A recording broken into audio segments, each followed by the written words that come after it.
Hello my fair friends, I'm Ruby Ruse, this is Baby Bunny, and welcome to Fairy Fortunes, where folklore is real, magic is action, and fluffy bunnies represent the power of imagination.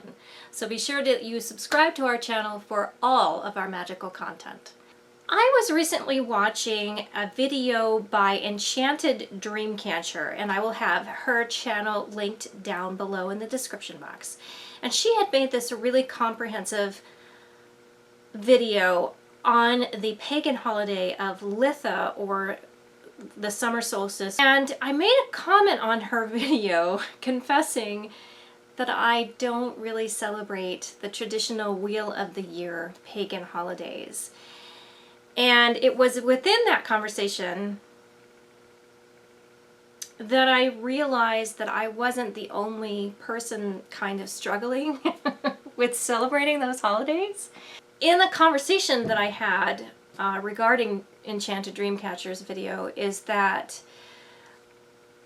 those of us who were struggling to celebrate these holidays were then questioning if that somehow made us less spiritual, that we didn't celebrate these religious holidays. And then it was like, I had this moment of clarity where I was like, wait a minute, I'm having this conversation with people that are spiritual YouTube creators or spiritual teachers. So I don't think we're less spiritual people. We just don't really particularly connect to these holidays.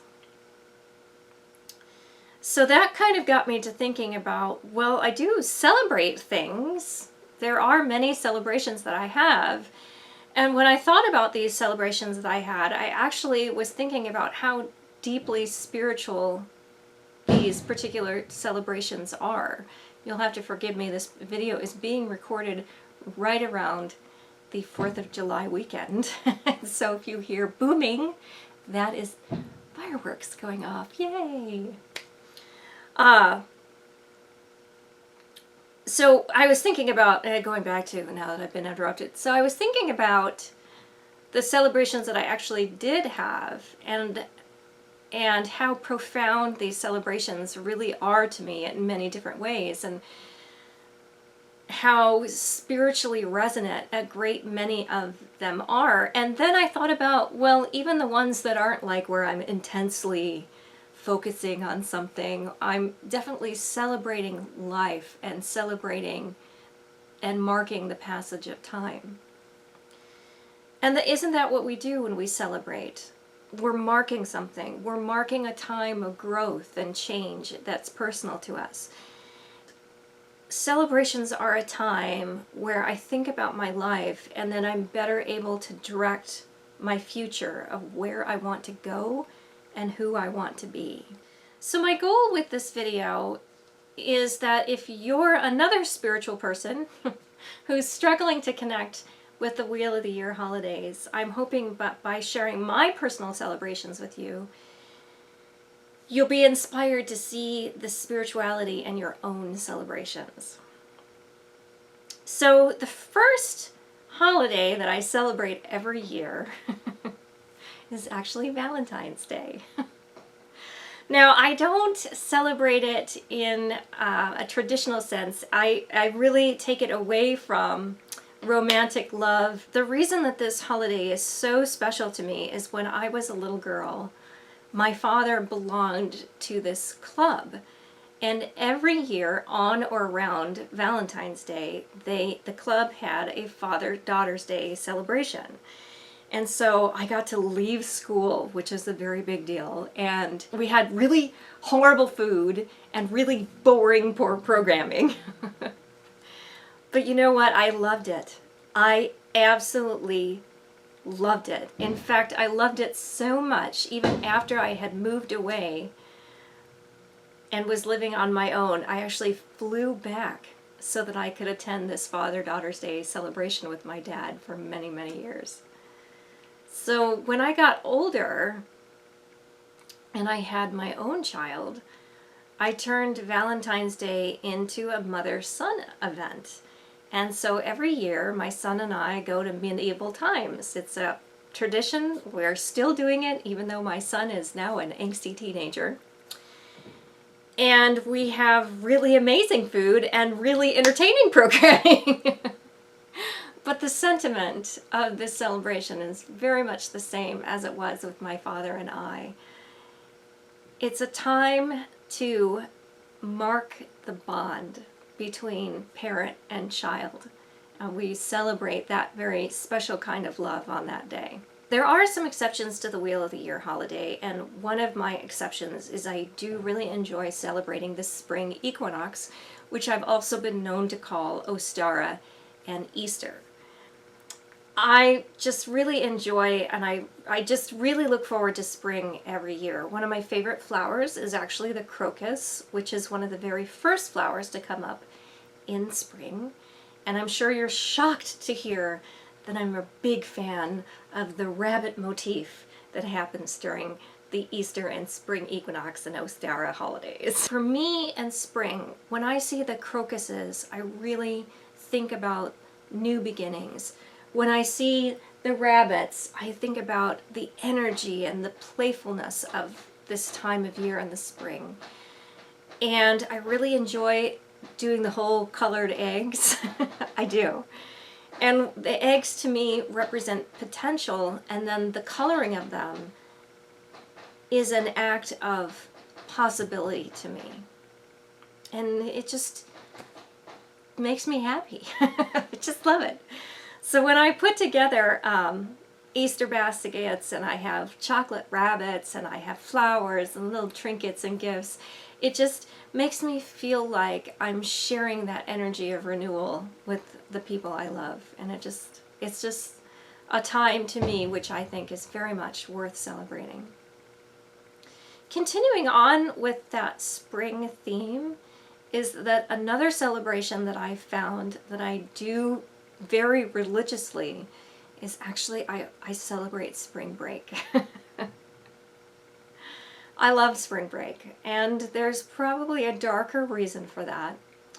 And I think where that comes from is that when I was a child, my parents were hyper-focused on responsibility. They really didn't make many allowances for frivolity and adventure. And when I was a child, and I'm talking like a little child, I'm not talking like a preteen, I'm talking about single-digit numbers here, I was really expected to behave like an adult before I really had the skills to do it successfully. And another thing about my upbringing is that we really didn't take vacations. Even in elementary school, whenever I had time off of school, spring break, other types of breaks from school, I had to work an adult's job. So I didn't have an allowance like many children my age. I actually had a paycheck from a 40-hour-a-week job. And then I was expected to use that paycheck to buy my own clothes and school supplies just like an adult. And I agree that this did teach me responsibility, but I have to say that it was very isolating.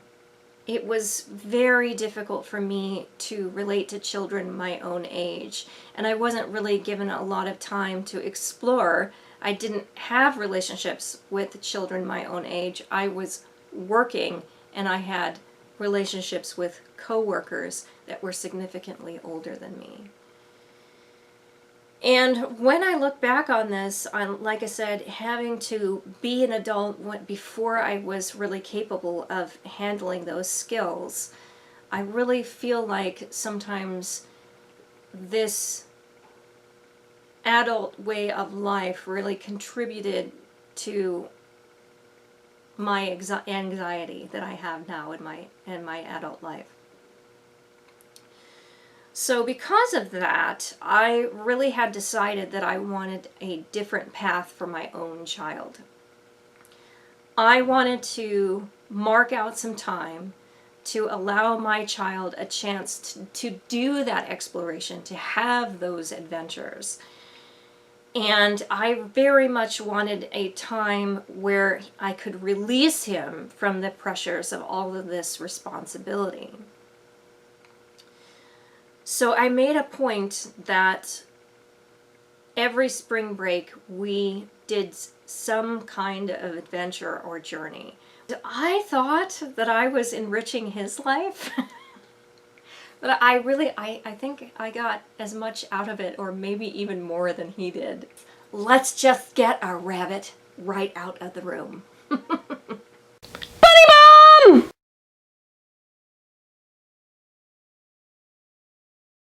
Adults need to learn how to appreciate the necessity of celebrations, regardless of whether or not there are children present. A lot of times in our society, we make the celebrations all about children, and if there aren't children present, there's this idea that there's no reason to have a celebration, and I think that is really not the way to go. Life is not just about responsibilities. Adults need to experience wonder. They need to experience exploration. They need to enrich their lives with adventure. And life is truly worth celebrating, whether you're 4 or 444. And looking back on all the adventures that I've had with my son, I really need to remember how important that time was to me, is to me. And when he goes off to college and starts wanting to have some explorations on his own without me, I really am going to have to push myself to keep celebrating adventure and spring break. And I need to really make sure that I'm not wistfully wishing that he was my excuse to celebrate. The next important holiday for me is Mother's Day. And here's some interesting history about that day in America. The American version of Mother's Day was founded by a woman named Anna Jarvis, and she really wanted Mother's Day to focus on the sacrifices that mothers made for their children. And she actually denounced the commercialization of the day. You are not supposed to bring your mother flowers. This day is supposed to be about how you ruined your mother's life. Truly, that is what she thought. She hated that people were buying their mother flowers on this day. Now, I have actually been a single mother since the very beginning of my son's life, and I would have to say that yes, there have been times when motherhood has been very challenging, but I wouldn't say that my child ruined my life.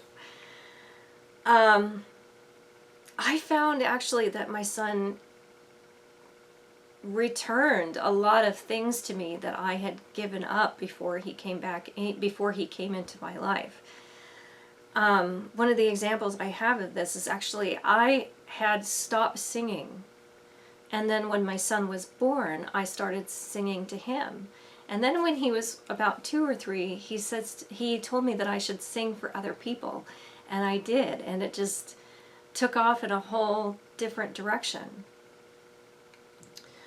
Another interesting fact is that the Fairy Fortune YouTube channel was actually the brainchild of my son. So I don't feel that my son has taken things from me. I don't feel that motherhood has been a sacrifice. In fact, I feel that it has really enriched my life. But there's a very spiritual reason why the celebration of Mother's Day is so important to me. And the truth is that I nearly died giving birth to my son. And I remember being in a place where I really believed that I was dead. And I called out to my goddess Diana, and I asked her to help me return to life, because I really wanted to experience motherhood. I wanted to be a mother to my son. And so Mother's Day is a day to remember that promise that I made, and I celebrate life, not just my son's life and the day that I became a mother, but also my life and the conscious choice that I made to be here. The next celebration that I recognize is actually my own birthday. Celebrations in general are definitely a time where we mark the passage of time, where we look at our life journey and growth. And the truth of the matter is that growth can be a very challenging process. It's not always beautiful, it's not always easy. And that is really the case with my birthday. It's not a party for me, my birthday, actually. It marks a time where I do a lot of personal reflection. I'm pretty secretive, actually, about my birthday. And I think the reason for that is that because I really question my value, especially on my birthday. And I really worry that I haven't contributed enough to the greater world out there. But I'm going to be brave with you in this video, and I'm going to publicly announce that my birthday is actually July 2nd. So with that day, I'm sure that you can appreciate, like I said, with the firecrackers that you hear going off in the background here, is that the other problem with my particular birthday is that it is often entirely eclipsed by the 4th of July holiday here in the United States. And especially in the year 2020, the 4th of July is going to be a tough one to celebrate. We've had so much strife here in the United States. We were all so very affected by the tragic murder of George Floyd. And I've been a frontliner during the COVID-19 virus and also the devastation of the riots. So it's going to be a hard one this year to celebrate. Although apparently people don't care. They're still setting off their fireworks. Good for them. Good for them. But I celebrate my birthday. I really make a point to make myself face the challenges of my birthday, to face my fears that I'm not providing enough, that I'm not doing enough for the larger world. Because my celebration of my birthday is to remind myself that if I can make a difference in one person's life, that is at least something. If I can help change one person's life, then I have, in fact, changed the world. One drop in the bucket means that the bucket is no longer empty. Everyone can do something. And even something small makes a difference. So with that, because this video is being released very near my birthday, July 2nd, I would like to ask you to help me celebrate my birthday this year. I have been, in recent years, been soliciting my friends and family for donations on my birthday. And this year I've chosen the Jackie Robinson Foundation. And what the Jackie Robinson Foundation does is that it sponsors scholarships and leadership training programs for young women and men of color. One drop in the bucket means that the bucket is no longer empty. Even a small donation is incredibly valuable. I do have a link to my personal Facebook fundraiser link, and I also have a link directly to the Jackie Robinson Foundation donation page. So please consider making a donation to this amazing organization. The next celebration that I honor is another birthday, my son's birthday. And I mentioned that I nearly died in childbirth, and what's very interesting about that is that my son was born on an ancient Roman holiday in August that's known as Nemoralia, or Diana's Day. And my son, of course, is a Leo, and like the sun in the sky, he just lights up my entire world. What he values, he told me, more than anything, is creativity and exploration. So on his birthday, I try to mark that special day by honoring those two things that he values so much. So we often travel on that day. We often try to do something creative and experience something new. The next celebration that I really enjoy is Halloween. And yes, I prefer the more modern Halloween over the pagan Samhain. I know that a lot of people take time during Samhain to remember and celebrate their ancestors, but I really don't. That's just not something that's a part of my own spiritual practice.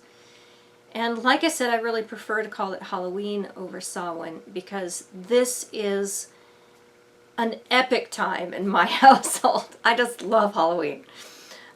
This is a time all about imagination, creativity, and possibility. I really love to sew, and I just love creating costuming and just imagining new ways of being and celebrating all of the amazing possibilities of diversity and supernatural powers, and anything that someone can imagine is possible on Halloween. And I just love that concept, and I really feel that the time of Halloween is when we celebrate humanity and every aspect that is possible in humanity. I will never be too old for costumes. No one should ever be too old to creatively imagine possibilities. Thanksgiving is also a really important day to me, and I really enjoy celebrating Thanksgiving. Now, I do know that America's Thanksgiving is really based on a fabricated legend of America's first white settlers. And it is important to understand that American history really isn't as bucolic as we wish it was. But I just love celebrating a holiday that is all about gratitude and Thanksgiving. And in addition to that breaking of bread and sharing that traditional meal, for me at my house, I encourage everyone who's celebrating with us to say out loud something that they are personally thankful for. I really think that gratitude grants perspective.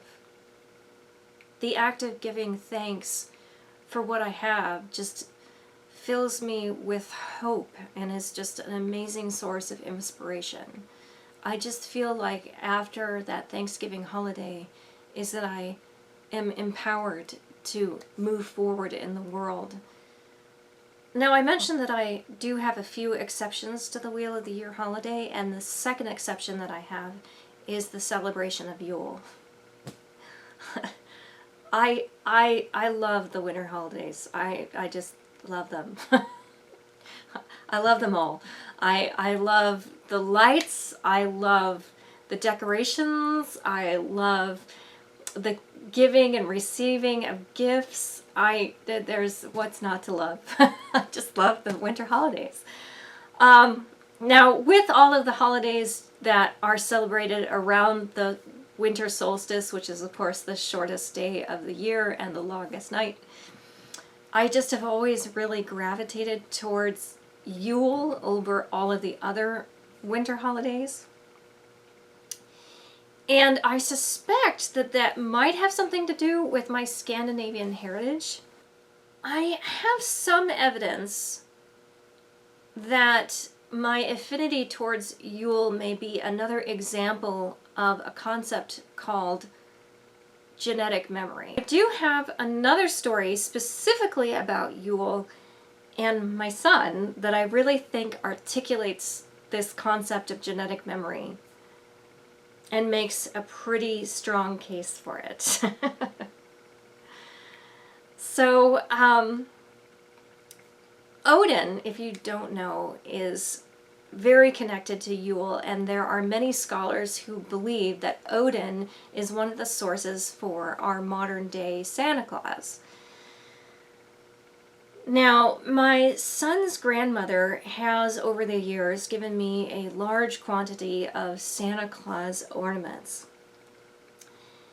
And when my son was about 3 or 4 years of age, he found a Sharpie marker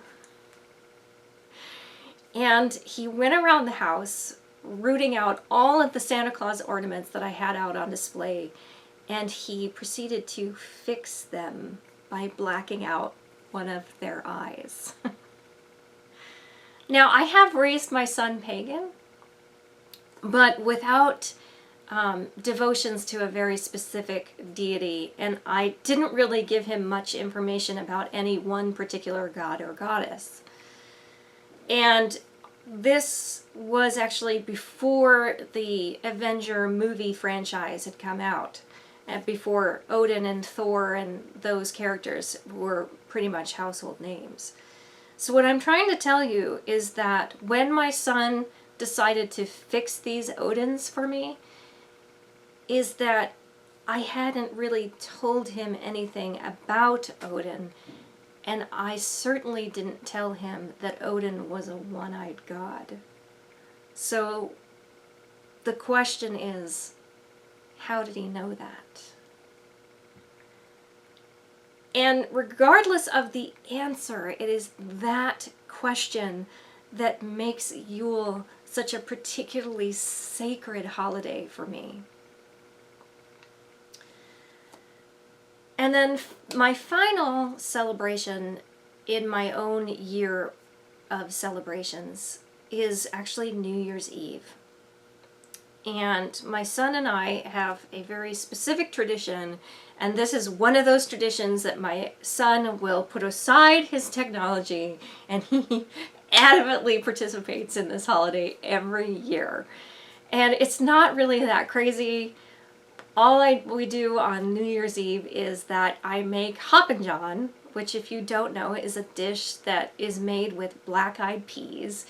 And the reason for serving black-eyed peas on New Year's Eve is that they are supposed to bring good luck for the coming year. Then we watch a countdown of the changeover on the internet. And then we toast the new year and we talk about what we hope to accomplish for the new year. So this isn't really a resolution or some kind of edict.